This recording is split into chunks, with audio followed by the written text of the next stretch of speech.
Bonjour à tous et à toutes. Écoutez, je suis Thierry Delahaye, je suis le CEO fondateur de MyConnecting et je suis très heureux de vous accueillir pour ce webinaire sur ChatGPT et qui va être un moment particulièrement intéressant puisque nous avons la chance d'avoir des vrais experts avec nous. Alors, ChatGPT est un vrai marqueur, peut-être pas pour les spécialistes de l'IA, et Françoise nous le dira parce que Françoise est une experte en matière d'IA, mais en tout cas pour des milliards d'habitants de la planète, ChatGPT est la première fois que finalement on se rend compte de façon extrêmement pratique et qu'on peut utiliser avec un usage extrêmement simple une IA. Et comme marqueur,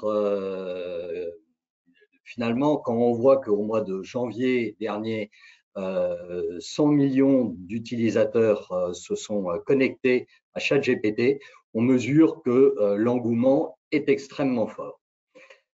Alors, aujourd'hui, pour parler de ChatGPT, on a deux experts, je le disais, Françoise Soulier-Pogelman, qui est une experte française de l'IA et qui connaît très bien le sujet et qui nous apportera un éclairage tout à fait passionnant. Et puis, on a Jason Maca, qui est le dirigeant du département digital de MyConnecting et qui, avec son équipe, a conçu des programmes pour faire en sorte que chacun d'entre nous puissions tirer le potentiel de ChatGPT et en minimisant les risques. Alors, pendant ce webinaire, nous allons être très focus sur ChatGPT. Il existe des tas d'autres outils. Françoise les connaît bien. Françoise en citera très certainement un certain nombre, mais nous allons être très focus sur ChatGPT parce que c'est un outil qu'on peut dès aujourd'hui utiliser. Bon, on a tous vu la guerre médiatique et les guerres d'opposition que sont en train de se livrer les GAFAM sur le sujet des outils conversationnels.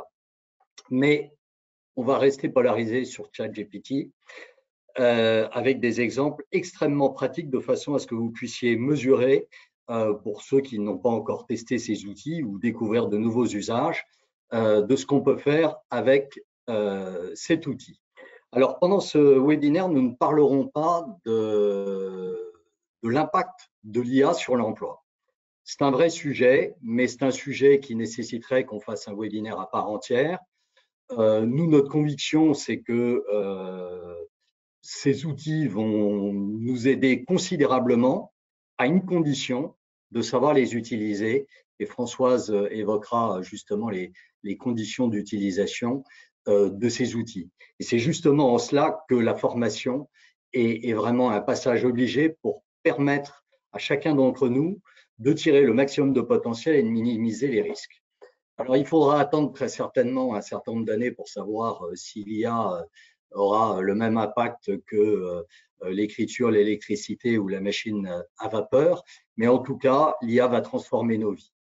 Et justement, ça tombe bien puisque la mission de MyConnecting est de changer la vie des gens et de leur entreprise par la compétence. Donc, derrière cette mission que nous portons depuis des années, il y a trois idées fortes. Pour changer la vie des gens, il faut les aimer. Donc, il faut de l'empathie.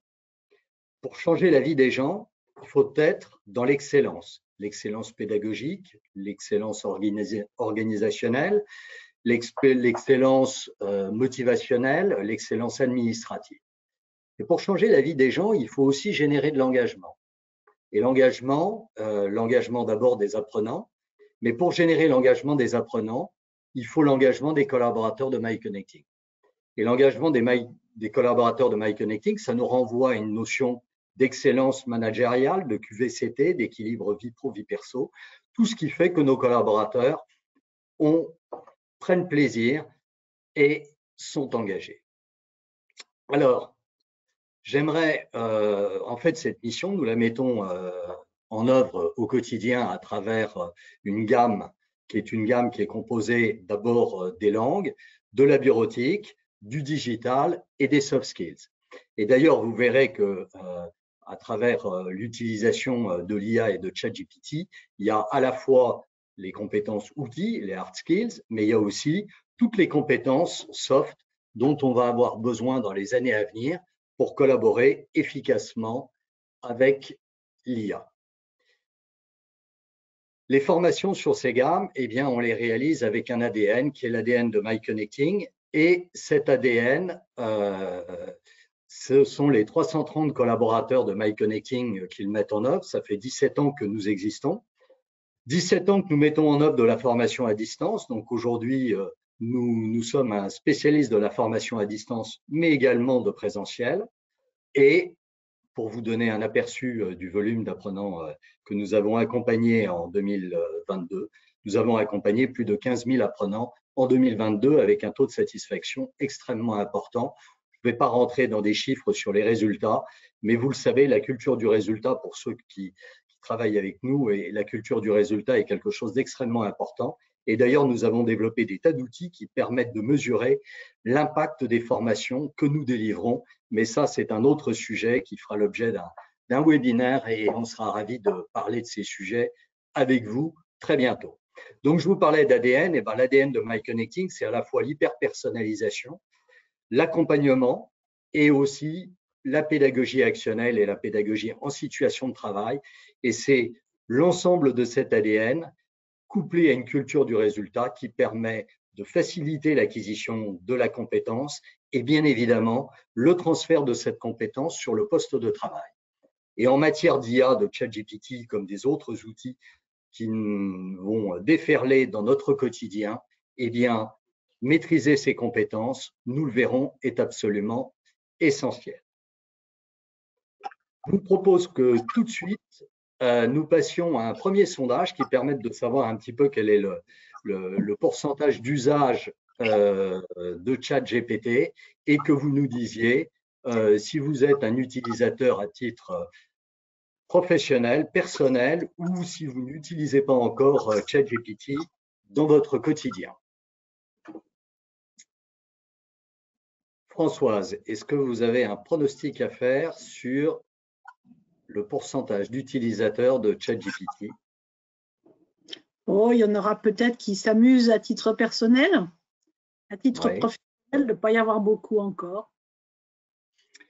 Je crois qu'effectivement, les entreprises sont encore dans une phase d'observation. Tout à fait, ils ont raison. Très bien. Eh bien, écoutez, vous voyez, vous êtes encore une majorité à ne pas encore utiliser ChatGPT et j'espère que ce webinaire vous donnera envie d'aller de l'avant parce qu'il y a des choses absolument extraordinaires à condition, et on le verra avec Françoise, d'être conscient des risques et de faire ce qu'il faut pour les maîtriser. Très bien. Bah, écoutez, François, je suis ravi de vous accueillir. Il y a Sheila qui est à la régie. J'ai oublié de la citer tout à l'heure, mais François, je suis ravi de vous accueillir. Je vous laisse vous présenter et nous dire quelques mots sur vos missions et sur votre vision de ChatGPT. Voilà, moi, je suis donc conseiller scientifique au Hub Francia, qui est une association qui accompagne les entreprises dans l'adoption, ou plutôt dans l'accélération de l'adoption de l'IA. Ça fait 40 ans que je fais de l'IA, donc je connais ça bien, bien. ChatGPT, la chose vraiment intéressante, c'est que c'est un nouveau type d'IA. On va dire que depuis 2012, depuis le renouveau de l'IA, on a vu les entreprises adopter ce qu'on appelle de façon plus générale le machine learning, donc des techniques d'IA qui existaient depuis 20 à 30 ans, qui les ont mis en production un peu partout dans leur processus. Et maintenant, c'est une nouvelle vague, c'est ce qu'on appelle l'IA générative. Et ça, c'est des techniques d'IA qui n'existaient pas il y a 20-30 ans. C'est des techniques d'IA qui datent des 10 dernières années. Donc, c'est des techniques extrêmement modernes, très récentes. Et comme vous le savez tous, vous qui avez fait de la peinture dans votre appartement, quand la peinture vient juste d'être posée, bah, elle colle encore un peu. Donc, c'est de ça qu'on va parler. On va parler en fait du fait que ChatGPT, ça colle encore. Voilà. Donc, c'est IA générative, ça dit tout. C'est une IA qui vous permet de générer du contenu. Quand on parle de ChatGPT, eh bien, on va générer du texte. Quand on parle d'autres applications, comme par exemple DALL-E, on va générer des images. On peut aussi générer de la parole. On peut générer des signaux audio. On peut faire plein de choses. Alors, comment on fait ? on entraîne, comme toujours, un système d'IA. En général, c'est un réseau deep, avec beaucoup de données. Et quand je dis beaucoup, ça veut dire des milliards de milliards, voilà. Donc, on met beaucoup de données, on fait voir, dans le cas de ChatGPT, on fait voir à ChatGPT tout le web, mais vraiment tout. Et on verra que ça pose des problèmes, évidemment. Et puis, ça va permettre à l'IA générative d'avoir, en fait, appris tout ce qu'il y a à savoir sur le sujet et donc ensuite de générer du texte. Voilà. Ok, François. Ok, super Françoise, merci. Et c'est vrai que vous parliez de la volumétrie de données qui a été absorbée, on en reparlera tout à l'heure par GPT-3. Le chiffre dit que Wikipédia, l'intégralité de Wikipédia a été absorbée et que l'intégralité de Wikipédia représente 0,6%. 3% à ma connaissance. 3%, donc c'est rien. 3% du volume total. Donc ça permet à chacun de mesurer l'importance des contenus absorbés. Jason, je vous laisse vous présenter et nous donner quelques grands usages de ChatGPT. Merci Thierry. Bonjour à tous. Au niveau du pôle de formation digitale de MyConnecting que je gère, nous assurons des formations sur un panel de logiciels vastes, qu'ils soient bureautique, graphisme, business intelligence, donc la fameuse BI, le web, l'e-commerce ou sur les nouvelles technologies comme ChatGPT que nous abordons aujourd'hui. Au-delà des formations sur la maîtrise de l'outil, nos formateurs mettent beaucoup l'emphase sur l'accompagnement par rapport aux usages. Et depuis la fin de l'année dernière, beaucoup de nos apprenants souhaitent comprendre ce que ChatGPT ou d'autres outils utilisant l'IA peuvent leur apporter dans leur quotidien. Et c'est justement ce qu'on va voir sans plus tarder pour entrer dans le vif du sujet. Aujourd'hui, il y a plus de 50 cas d'usage de ChatGPT qui ont été recensés dans sa version actuelle. Et si moi, j'avais à mettre en avant quelques usages principaux, ce seraient les suivants. ChatGPT peut simplifier considérablement le processus de génération de messages, de lettres et d'emails en économisant du temps et en améliorant la qualité de la communication. Donc, ça, c'est un premier point d'usage. Un autre concernant la transformation de contenu, il faut savoir qu'aujourd'hui, les entreprises ont souvent besoin de transformer du contenu pour l'adapter à différents canaux de communication et à différents publics cibles. Et ChatGPT peut y contribuer, comme par exemple pour la traduction de contenu en différentes langues très rapidement. Il y a ensuite l'usage de la classification et l'extraction des données, où ChatGPT peut, par exemple, parcourir chaque page d'un rapport volumineux et en extraire les informations importantes telles que les chiffres clés, les tendances, et les regrouper dans un format facile à lire. Donc ça, ce seraient les trois grands usages. Et si j'en avais à en rajouter un qui concerne vraiment un public de programmeurs ou de codeurs, il faut savoir que ChatGPT aujourd'hui, même si ce n'est pas mentionné ici à l'écran, peut générer très rapidement du code pour des besoins multiples et même permettre à identifier des bugs sur des codes existants. Donc ça, ce sont les principaux usages. Et ce qu'on va faire sans plus tarder, c'est entrer dans un autre sondage concernant cette fois donc la prise de position des entreprises. Est-ce que pour vous, là aujourd'hui, votre entreprise a pris position concernant ChatGPT en vous donnant un accès complet, ou est-ce qu'il s'agit d'un accès plutôt bloqué que vous avez, ou est-ce que votre entreprise n'a pas encore pris position aujourd'hui? Donc, François, je ne sais pas si vous avez un avis, vous, là concernant le positionnement des entreprises. Eh ben, pour l'instant, elle n'a pas pris position, l'entreprise, à mon avis. Oui, je pense qu'effectivement, il est encore trop tôt. Je pense que les entreprises se posent beaucoup de questions sur cette problématique. Et justement, Françoise, on parlait d'interventions que vous faites à l'heure actuelle, et notamment dans le monde de la finance et de la banque. sur la gestion des risques autour de tous ces outils.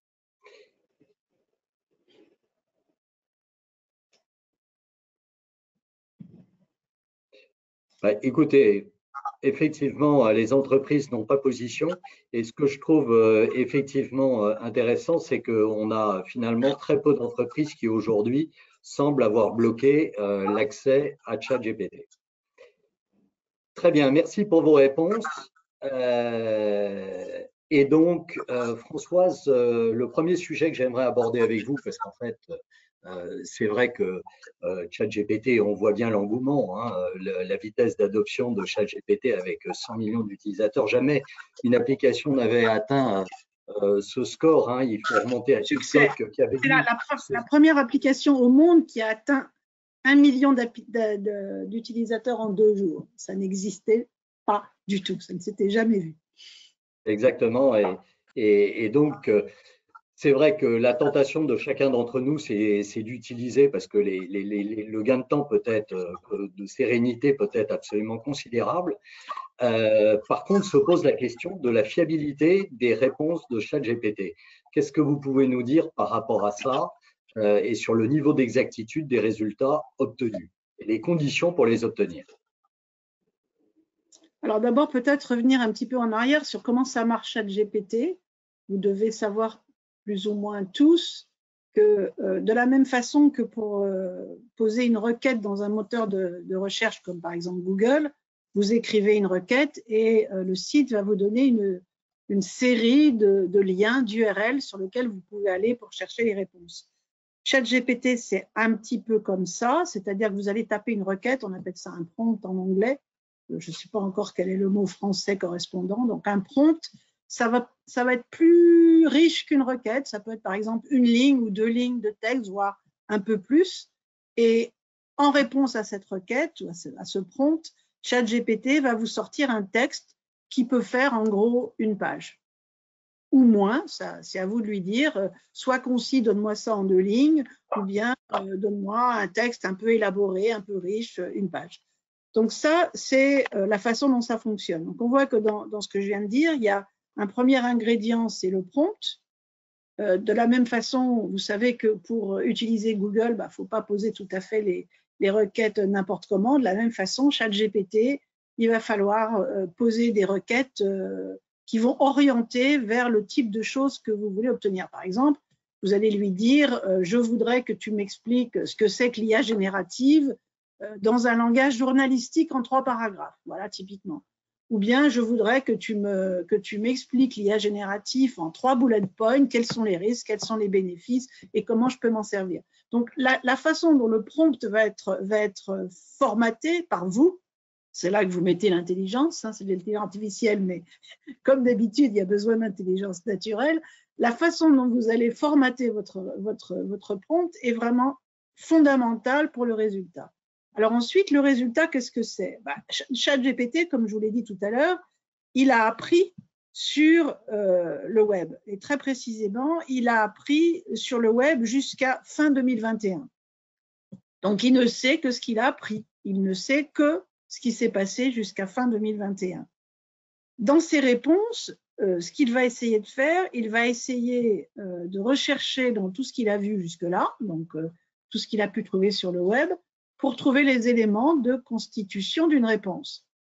Mais c'est un agent conversationnel, il a été également entraîné pour être un bon parleur, quelqu'un qui va vous entraîner éventuellement à continuer l'interaction avec lui, c'est-à-dire qu'il va avoir tendance à vouloir vous faire plaisir, et peut-être trop d'ailleurs, vous faire plaisir. Donc, s'il ne trouve pas exactement quelque chose qui a l'air de répondre, il va quand même répondre.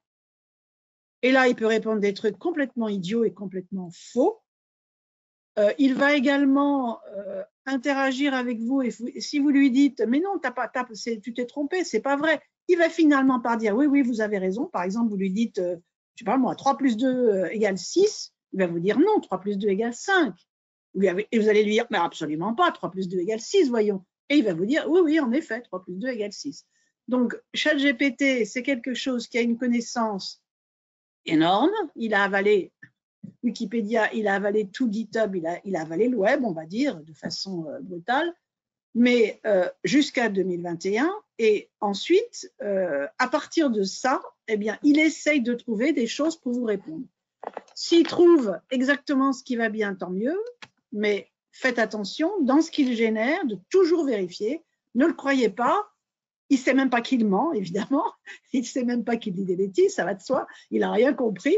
Il vous raconte ce qu'il a pu trouver. Il vous le recrache, si vous voulez. C'est l'élève, le pire des élèves qu'on puisse imaginer. Il a appris par cœur et il recrache. Et des fois, il recrache des trucs faux sans s'en rendre compte. Donc, le niveau de fiabilité, moi, j'ai envie de dire, c'est 0. C'est-à-dire qu'il ne faut jamais, jamais croire que ChatGPT, ce qu'il dit est vrai. Il faut le vérifier très, très, très précisément. Il faut vraiment être très soigneux dans la vérification. Alors, ça ne veut pas dire qu'il ne faut pas utiliser ChatGPT.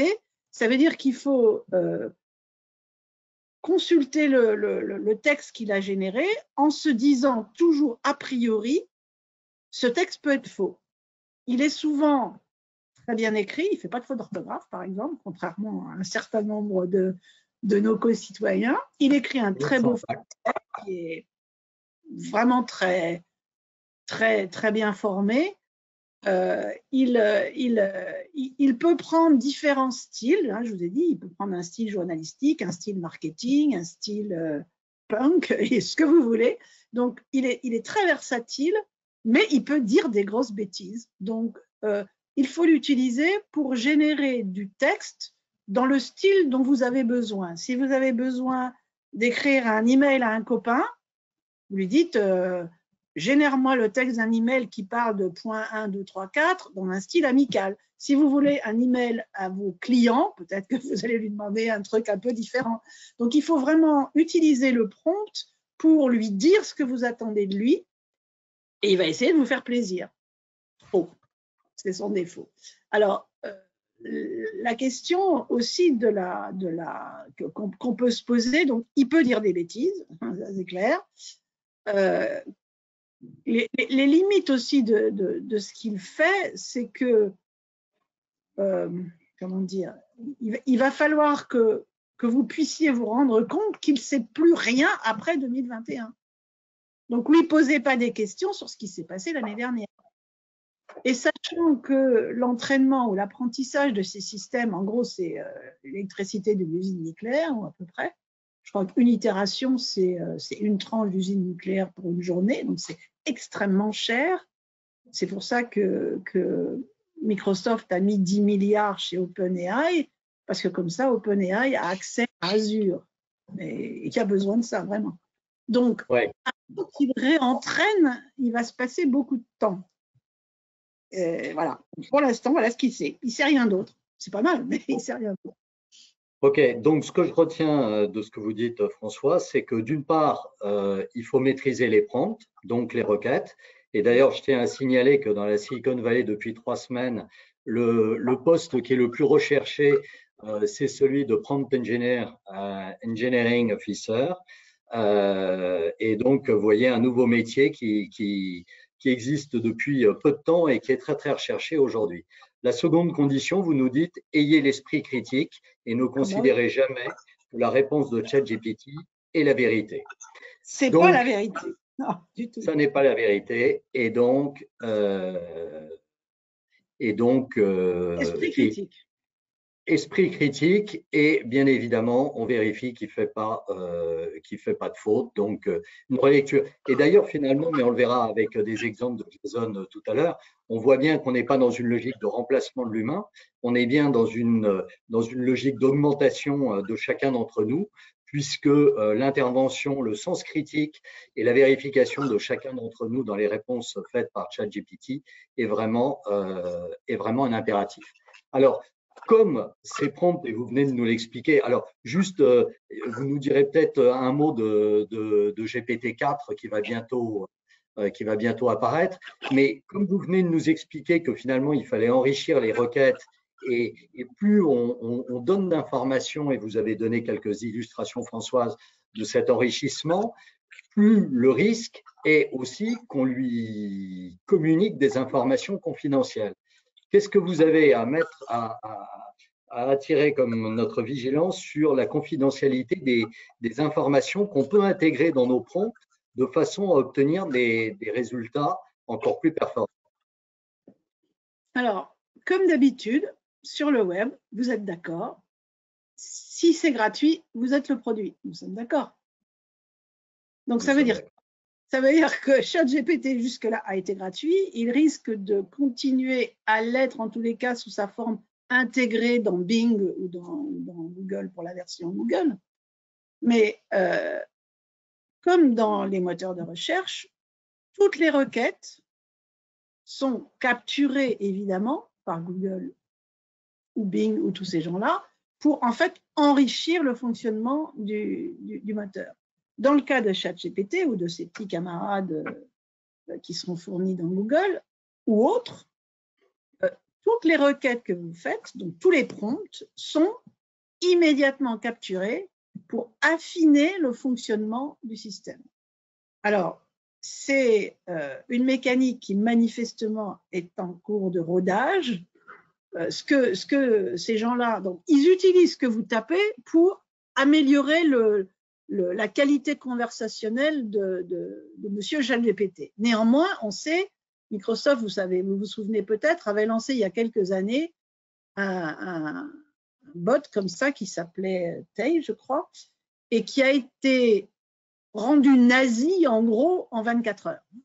C'est-à-dire, les interactions avec le système peuvent aussi, si on les prend brutalement et qu'on réentraîne à part ça, peut être aussi entraîner le moteur dans des zones où on n'a pas envie trop qu'ils aillent. Donc, ils ont mis beaucoup de garde-fous, mais néanmoins. Donc, en tous les cas, tout ce que vous mettez dans vos prompts, c'est immédiatement récupéré. C'est le produit. Vous êtes le produit. Vos prompts sont le produit. Donc, aucune confidentialité. Si vous mettez quelque chose, c'est risque et péril. C'est pour ça que je pense que, autant il me semble qu'une entreprise a tort d'interdire ChatGPT, on peut dire il est interdit d'interdire, il me semble, hein, autrefois, en tout cas, c'est ce qu'on disait. Donc, c'est absurde d'interdire. Il ne faut pas interdire. Par contre, il faut encadrer et de façon extrêmement précise parce qu'il n'y a aucune confidentialité et il faut comprendre que tout ce qu'on met est capté. Comme quand vous faites une requête sur un moteur de recherche, c'est pareil, c'est la même chose. C'est une requête. Merci Françoise. Et alors justement, tout à l'heure, vous évoquiez la dimension environnementale parce que c'est vrai que la consommation, d'abord, les millions, voire les milliards de requêtes qui sont faites sur ces outils et ces outils qui vont déferler. Hein. Vous disiez tout à l'heure que effectivement, Microsoft va intégrer ChatGPT dans Teams prochainement. Jason nous en dira un mot. Tout ça est extrêmement, d'abord, consommateur d'énergie. Est-ce que là, il n'y a pas une problématique environnementale liée à l'utilisation de ces outils à une époque où finalement, évidemment, la préoccupation environnementale devient un impératif pour chacun d'entre nous. Et d'ailleurs, nous, MyConnecting, vous voyez, nous faisons désormais des diagnostics et des formations sur le numérique responsable. Quelle est votre vision sur cette dimension environnementale de l'IA et de ces outils? Bah, ces outils-là, c'est un vrai désastre, soyons clairs. Ça consomme, comme j'ai dit, hein, une itération d'apprentissage. Je parle de là, comme vous le savez, en IA, il y a deux phases. Il y a la phase d'apprentissage, je lui fais avaler le web, en gros, et j'itère jusqu'à ce qu'il ait compris le film, en gros. Et puis après, il y a ce qu'on appelle l'inférence, c'est-à-dire vous faites un prompt et il vous donne une réponse.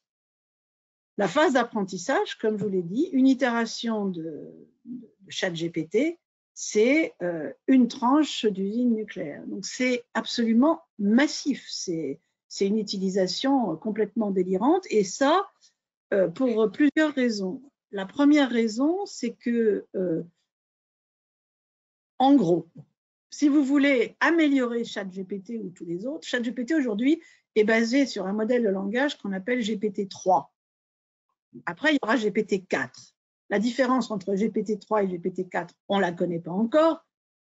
En gros, on sait qu'il y aura deux facteurs. Le premier facteur, il aura avalé encore plus de données.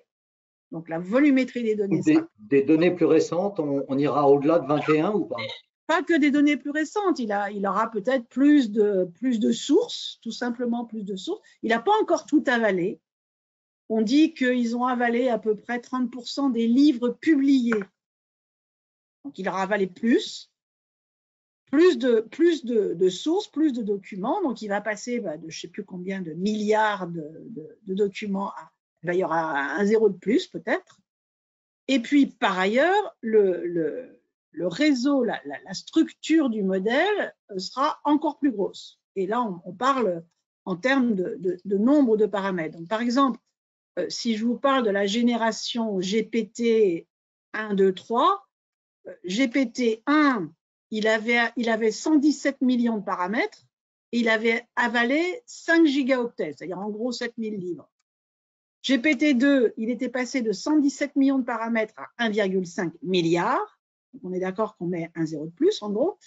Et au lieu de 5 gigaoctets de texte, donc 7000 livres, il avait 8 millions de documents. GPT-3, lui, il est passé de 1,5 milliard de paramètres à 175 milliards et de 8 millions de documents à, en gros, c'est-à-dire 40 gigabits à 600 gigabits. Donc, on voit que la tendance de ces systèmes-là, la seule façon qu'ils ont de s'améliorer en termes de connaissances et de finesse de réponse, c'est en fait d'augmenter le nombre de données et d'augmenter la taille ou la complexité du modèle. Quand vous faites ça, si le modèle est plus complexe, en gros, le temps de calcul d'une itération, c'est combien j'ai de paramètres à prendre. Quand vous passez de 100 milliards à 1000 milliards, c'est 10 fois plus, en gros.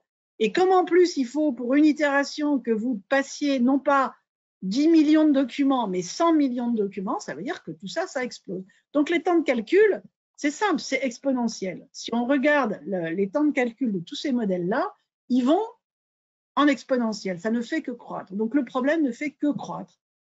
Ça, c'est la situation aujourd'hui. Donc, vu les conditions sur environnementales, sur les discussions à ce sujet, de plus en plus de gens s'intéressent à ce qu'on appelle l'IA frugale. Est-ce qu'on est capable de faire des modèles plus petits, avec moins de données? Et on est là. On en est là. C'est encore des sujets de recherche. Il commence à y avoir des solutions. Il y a des systèmes, par exemple Chinchilla, qui avec moins de paramètres, mais beaucoup plus de données, arrive. Alors, c'est par exemple Chinchilla, lui, au lieu d'avoir 500, j'ai dit GPT-3, au lieu d'avoir 175 milliards de paramètres, il en a que 70 milliards.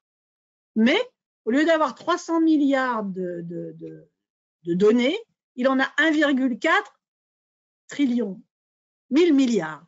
D'accord? Donc, vous voyez que quand on essaye de piloter ce truc-là, on en est au niveau de la recherche pour essayer de trouver des solutions qui ne soient pas aussi délirantes, parce que c'est quand même très cher. Ça, c'était l'apprentissage. Maintenant, l'inférence, au moment où vous allez l'utiliser, c'est clair, plus le truc est gros, plus il y a de paramètres, donc de couches de calcul à faire, plus ça coûte cher, parce qu'il faut faire tous ces calculs. Donc, la tendance qu'on aimerait, c'est des modèles plus petits, c'est ce que le modèle Chinchilla, c'est ce qu'il fait. Donc, Chinchilla, il va gagner pas mal sur l'apprentissage, parce qu'il est plus petit, mais il va gagner énormément sur l'inférence, c'est-à-dire le coût d'exploitation du modèle pour la société qui l'utilisera. C'est là qu'on est en recherche. OK. Donc, en tout cas, quand vous nous dites que GPT-4, ça sera un facteur 1000 par rapport à GPT-3, on mesure finalement toutes les proportions, même si c'est pas forcément facile pour nous tous de maîtriser les chiffres que vous évoquez.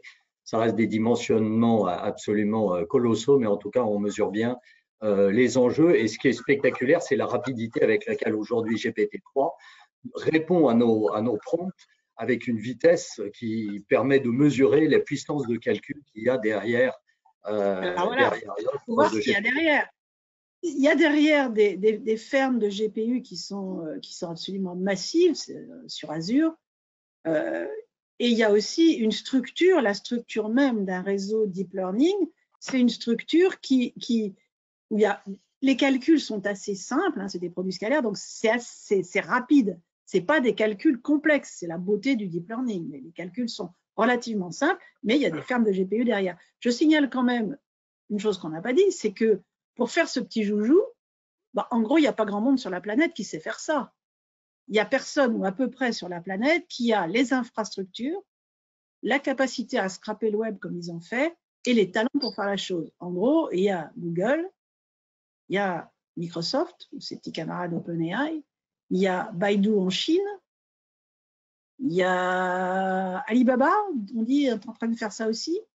Il n'y a personne en France. En France, la seule initiative, c'est Hugging Face, qui est une initiative open source, ou bien Lighton, mais pas du tout aux mêmes échelles.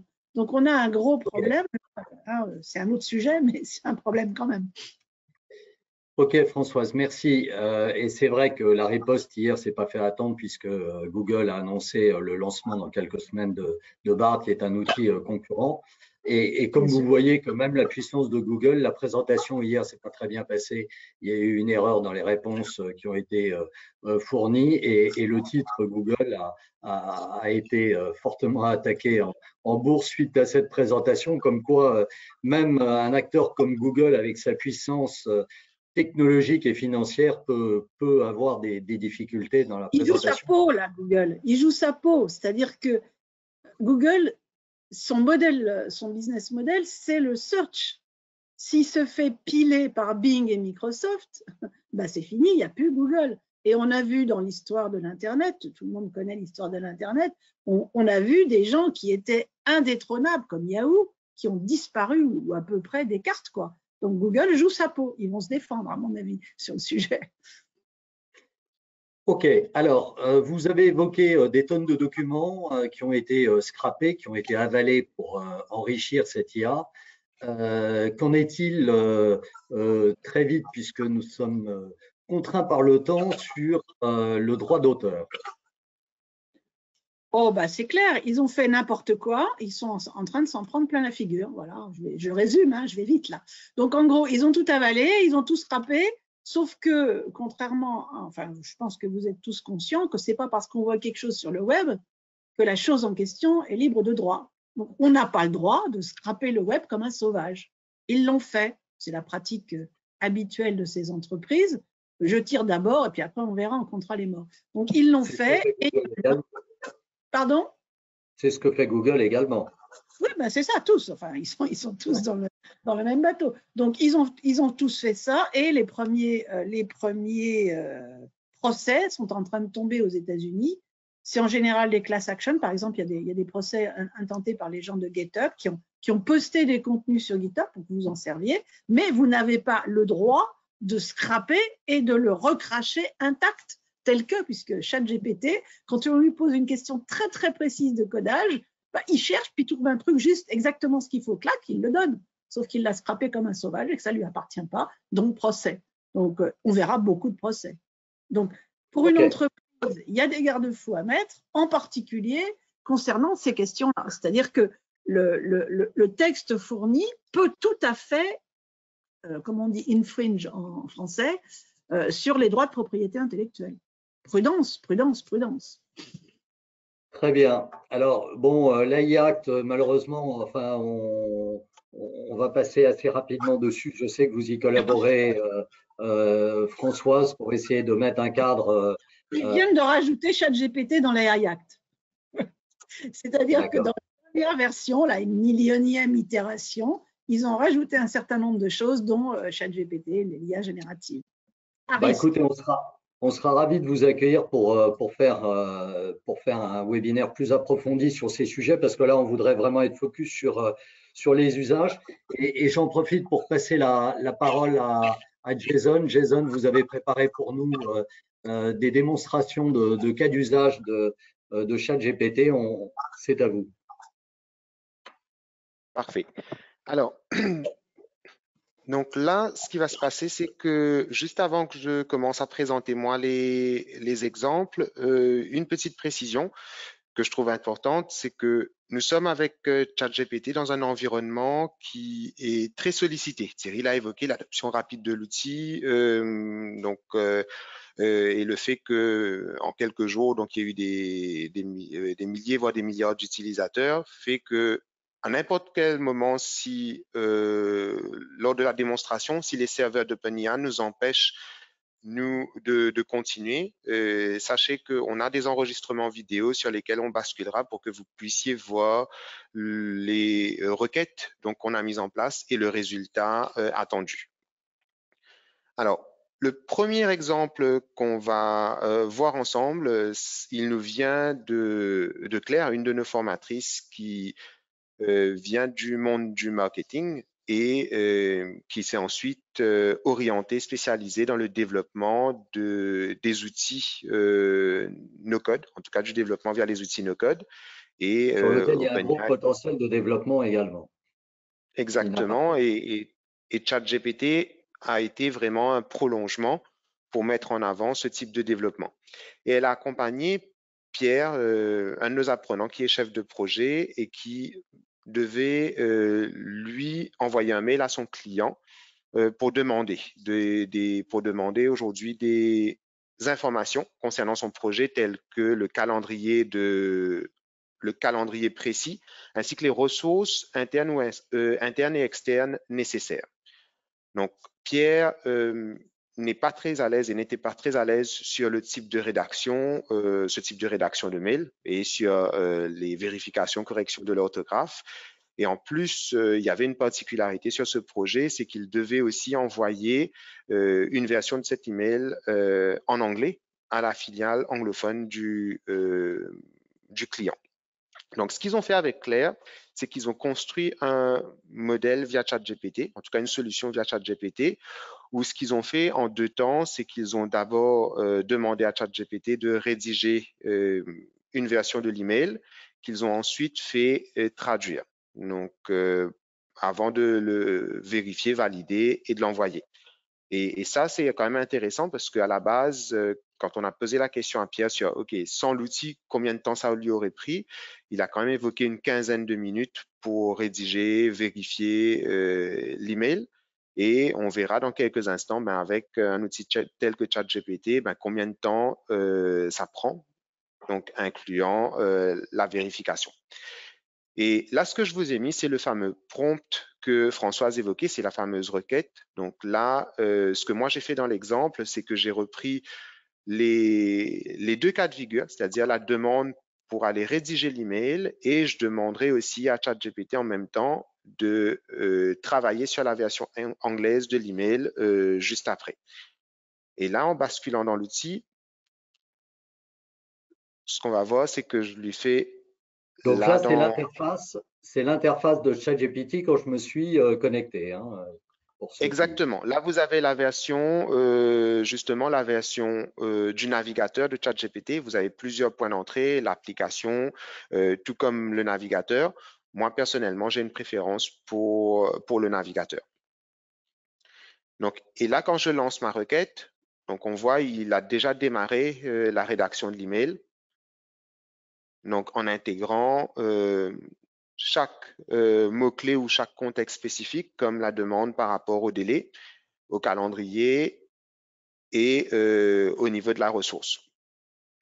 Donc ensuite, ce qui est intéressant, c'est que ce texte qu'il envoie, je peux le copier-coller, je peux le modifier. Alors pas dans l'outil, mais je peux le modifier dans un email, dans un éditeur de texte et vraiment l'adapter ou le personnaliser. Parce que comme Françoise l'a évoqué, tout ce qui provient de ChatGPT n'est pas à prendre à 100% tel quel et à envoyer. Donc il faut quand même une partie de vérification. Et pendant que je vous parle, vous voyez, il y a déjà la deuxième phase qui s'opère avec la traduction du même contenu généré par ChatGPT, qui est cette fois en anglais. Et Jason, si Pierre a fait des fautes d'orthographe ou des fautes de syntaxe dans son prompt, est-ce que ça impacte la qualité de la réponse? Alors, ça, c'est une très bonne question. Il faut savoir que dans le prompt, et on le verra juste après, j'ai laissé volontairement dans certains exemples des erreurs dans les prompts et il a quand même identifié ce que je voulais comme résultat final et il a sorti le bon résultat. Donc, pour revenir sur votre question, Thierry, donc si j'avais fait des erreurs, moi, dans dans ma demande, donc des erreurs grammaticales ou autres, il aurait quand même généré les réponses parce qu'il aurait identifié la solution, le résultat que je recherche, ça aurait primé. OK. On n'a pas le temps, évidemment, de regarder le détail du mail rédigé par ChatGPT. En tout cas, vous avez bien vu, les chiffres cités par Jason sont quand même parlants, puisque ce collaborateur sur la rédaction de ce mail a gagné à peu près 10 minutes. S'il rédige 6 mails par semaine, eh ben, il a gagné 1h30. Donc 1h30, vous voyez qu'il a forcément gagné à la fois en performance et à la fois en sérénité, puisque en plus de ça, Jason nous a dit que cet apprenant était quelqu'un qui adorait pas la rédaction de mails, donc un véritable bénéfice. Ok, Jason, merci. Ok. Alors, un autre exemple qui nous vient cette fois de Nicolas, un de nos formateurs. Donc, lui, il a eu accompagné Marine, donc une DRH qui, suite à une fusion, a dû établir un questionnaire d'entretien annuel pour les collaborateurs en y intégrant cette dimension internationale post-fusion. Et là, ce qu'ils ont fait, eux, cette fois, c'est qu'ils ont, encore une fois, agi en deux temps. Ils ont d'abord voulu voir la pertinence des retours de ChatGPT quand il demandait de proposer un exemple de questionnaire pour les entretiens annuels. Et ensuite, une fois qu'ils ont trouvé la pertinence, là, ils ont rajouté le contexte pour que ChatGPT puisse personnaliser. Et là, c'est ce que je vais faire justement avec les deux prompts que vous avez ici. Une première demande avec une particularité que vous allez voir, c'est que je vais demander à ChatGPT de jouer un rôle, d'assumer le rôle de DRH. C'est même la première partie de ma phrase. Assume le rôle de DRH et ensuite propose-moi de proposer des exemples d'entretien annuel pour les collaborateurs. Et là, vous voyez, je laisse volontairement quelques erreurs comme exemple et je lance. Et là, il va commencer à générer vraiment les résultats. Il va peut-être même catégoriser, donc catégoriser justement des exemples pour qu'on puisse avoir. Donc, si vous voyez certains délais, c'est normal parce que là, vous voyez, on est en plein période de pointe. Donc, et c'est pourquoi il y a quelques délais d'attente qui peuvent arriver. Juste pour, il y a une version payante là qui a été lancée aux États-Unis et qui garantit de pouvoir faire des requêtes avec plus de mots et ne pas subir les aléas de la sursollicitation de l'outil. Pour vous dire l'engouement qu'il y a, aujourd'hui, il y a une waiting list aux États-Unis de tous les gens qui veulent payer pour pouvoir utiliser la version payante de ChatGPT. $20 par mois. L'abonnement. Donc là, comme vous pouvez le voir, c'est en face de ces $20, le temps qu'on gagne dans son quotidien en utilisant cet outil. Oui, Jason? Voilà, comme vous pouvez le voir, donc ce qui est intéressant ici dans les réponses qu'il donne, c'est qu'il est en plein, non seulement il donne les questions, mais il les regroupe en catégories. Et ça, sans même que je lui ai posé la question, il a identifié que pour un entretien annuel, pour identifier les questions, c'est quand même important de catégoriser si c'est sur le développement personnel, la satisfaction du travail. Et en principe, il donne 4 ou 5 grandes catégories sur ce type de questions. Donc, une fois qu'il aura fait le premier exercice, donc là, je vais lui demander le ciblage. Donc, et par rapport au ciblage, ce que vous allez voir, c'est que je vais lui donner le contexte. C'est-à-dire que cette fois, le type d'entreprise, la dimension internationale, ce qui va faire que aussitôt qu'il aura généré, là, cette fois, il va partir dans un modèle où il va déjà, sur les premières catégories, on devrait voir la différence, où il va déjà commencer à donner des catégories de dimension internationale, voire des questions qui vont déjà être tournées sur peut-être l'interculturel ou une dimension internationale. Donc, ça, c'est ce qui va se mettre en place là juste après. Alors, en attendant que Chat travaille, enfin il travaille, qu'il affiche plutôt, vous avez remarqué qu'en haut à gauche, vous avez l'historisation de toutes vos requêtes. Donc, à chaque fois que vous allez interroger ChatGPT, vous gardez un historique. Et si vous voulez retrouver une requête anciennement réalisée, soit pour la retravailler, soit pour voir l'évolution des résultats obtenus, eh bien, vous pouvez y revenir quand vous voulez. Exact. Et ça en fait partie. Donc, on verra tout à l'heure les questions s'il y en a portées vers les erreurs à ne pas commettre sur ChatGPT. Mais celle-là, c'en est une courante. Donc, si vous avez plusieurs demandes, plusieurs requêtes, plusieurs sujets d'interrogation pour ChatGPT, ce que nous, on recommande, c'est vraiment de créer une conversation par type de sujet et de ne pas mélanger tout dans une seule et même conversation ou un seul et même chat, parce que là, il va quand même s'en mêler les pinceaux en combinant vos différentes requêtes sur des sujets complètement différents. OK. Est-ce que, Jason, vous pouvez nous présenter un troisième cas, parce qu'on est pris par le temps. Oui, bien sûr, je vais vous présenter un troisième cas qui concerne la transformation de contenu. Donc, moi, j'aime bien prendre. Donc là, je vais demander à ChatGPT, je vais le faire en direct. Voilà, je vais lui demander de me travailler sur un fil pour le réseau social Twitter. Donc, et par rapport à ma demande, donc là, ChatGPT va sortir 3 exemples de fils ou en tout cas de publications concernant le sujet que j'ai évoqué. Donc là, sur les bonnes pratiques pour réussir un tweet en Australie. Et ce qui va venir juste après, c'est l'une des forces de ChatGPT, parce qu'on parle quand même de ChatGPT comme étant un outil par rapport au texte, d'extraction de texte, d'analyse de texte, de synthèse. Et ce qui est aussi pertinent, c'est là par rapport au texte qu'il est en train de terminer avec mon troisième fil de tweet, je vais lui demander de rendre le texte plus accrocheur et là aussi, une facette assez masquée de ChatGPT, c'est comme on parle d'un post pour les réseaux sociaux, de le transformer en y rajoutant des emojis. Et ça, pour une facette cachée, donc c'est quand même un outil très puissant, c'est que là, il commence à y intégrer non seulement mon texte, il mettra peut-être des hashtags, mais il met déjà les emojis que je lui ai demandé.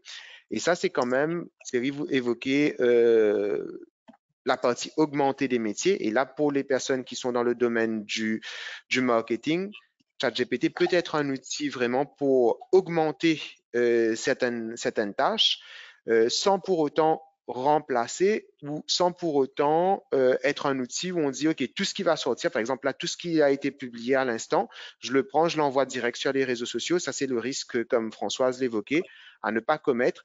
Parce qu'il faut une partie de vérification, il faut s'appuyer sur l'outil comme un outil qui va être là au service de nos métiers et de nos usages et pas comme un outil à prendre à 100% par rapport à ce qu'il produit comme contexte. Donc voilà un troisième exemple. Et en plus de ça, être vigilant puisque pour tous les métiers de community manager, enfin pour tous les métiers qui s'adressent au SEO, il ne faut pas que Google puisse identifier que ces documents, ces contenus ont été produits tels quels par de l'IA, puisqu'il ne les valorisera pas de la même façon.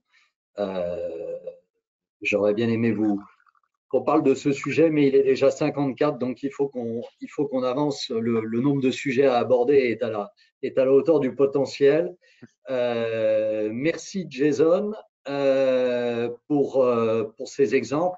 Mais vous voyez juste une illustration pour vous tous qui recevez des tas de newsletters. Eh bien, vous pouvez très bien organiser l'intégration de ces newsletters de façon à ce que ChatGPT vous identifie les points majeurs des newsletters que vous recevez et bien évidemment de la newsletter de MyConnecting dont les contenus sont de qualité. OK, dernier sondage. Merci à vous tous d'y participer. Pour vous, tel que vous avez vu, toutes les informations qu'on a échangées, pour vous, ChatGPT, c'est beaucoup d'opportunités, beaucoup de risques, ou vous n'avez pas encore d'avis sur le sujet, et notamment pour tous ceux d'entre vous qui n'ont pas encore eu l'occasion de tester cet outil.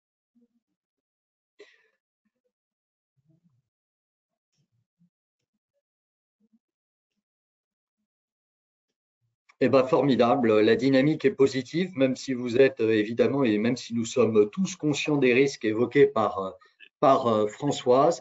Donc, ça donne envie d'aller de l'avant et d'utiliser le potentiel. Sachez que dans Teams, on aura bientôt l'intégration de ChatGPT avec la possibilité de faire des synthèses de réunions, entre autres fonctionnalités. Donc, les découvertes vont se succéder dans les semaines à venir. Alors, Françoise l'a très bien dit, il y a des risques, il y a beaucoup d'opportunités. Vous savez que notre mission, c'est de changer la vie des gens et de leur organisation par la compétence. C'est une mission qui est tellement importante d'ailleurs qu'on a décidé de devenir entreprise à mission. Et donc, l'équipe, Jason et son équipe ont développé pour vous une offre de formation avec à la fois des démarches de sensibilisation à travers des webinaires ou des workshops, c'est-à-dire avec plus d'applications sur les usages, mais aussi toute une gamme de formations actions en groupe ou en individuel, et vraiment, mais très opérationnelles, de façon à intégrer l'outil dans le quotidien. Ce qu'il faut savoir, c'est que Microsoft a annoncé que très prochainement, ils allaient lancer ChatGPT en marque blanche et avec des API qui vont donc permettre d'intégrer ces outils dans les outils existants de chacune de nos entreprises. Donc, la démultiplication sera là et nous, notre conviction, si vous voulez, c'est que il faut absolument qu'on accompagne tous nos collaborateurs. Françoise l'a dit à de nombreuses reprises et c'est vrai que former permet de saisir les opportunités et de minimiser les risques. Et il faut le faire, y compris dans les entreprises qui refuseront l'utilisation de ces outils, parce que nous, notre conviction, c'est que chacun d'entre nous utilisera, même à titre personnel, ces outils et fera une utilisation à travers une approche personnelle et un lien avec son quotidien professionnel. Et donc, si on n'accompagne pas les collaborateurs, on risque d'être confronté aux difficultés que Françoise a soulevées, sans bénéficier des opportunités. Donc, vous voyez qu'on vous accompagne de façon très opérationnelle sur, et que ça à distance comme en présentiel, sur la maîtrise de l'outil et de l'usage, mais bien évidemment, on est aussi capable de vous accompagner sur toutes les soft skills qui sont nécessaires à une collaboration efficace avec l'IA, que ce soit savoir apprendre l'esprit critique. Enfin, je ne vais pas tous les lister. Et bien évidemment, toujours avec notre ADN d'hyper-personnalisation, d'accompagnement et de pédagogie actionnelle et en situation de travail. Alors, j'ai vu qu'il y avait des questions. Malheureusement, on ne va pas pouvoir. Françoise, est-ce que, comme mot de la fin, et puis on va de toute façon répondre à vos questions dans le replay, est-ce que vous avez un message à nous faire passer et à partager avec nous? Oh, c'est simple, de toute façon, ChatGPT ou ses petits camarades, hein, c'est pas le seul, c'est parti. Forcément, vous allez devoir vous y intéresser, forcément, vous allez devoir l'utiliser. Donc, c'est important de comprendre comment ça marche et de comprendre comment on peut s'en servir. C'est tout. Il n'y a pas le choix, maintenant, c'est parti. Ok, Françoise, merci en tout cas d'avoir trouvé le temps de participer à ce webinaire. Vous êtes très sollicité et votre présence était précieuse, donc je vous en remercie.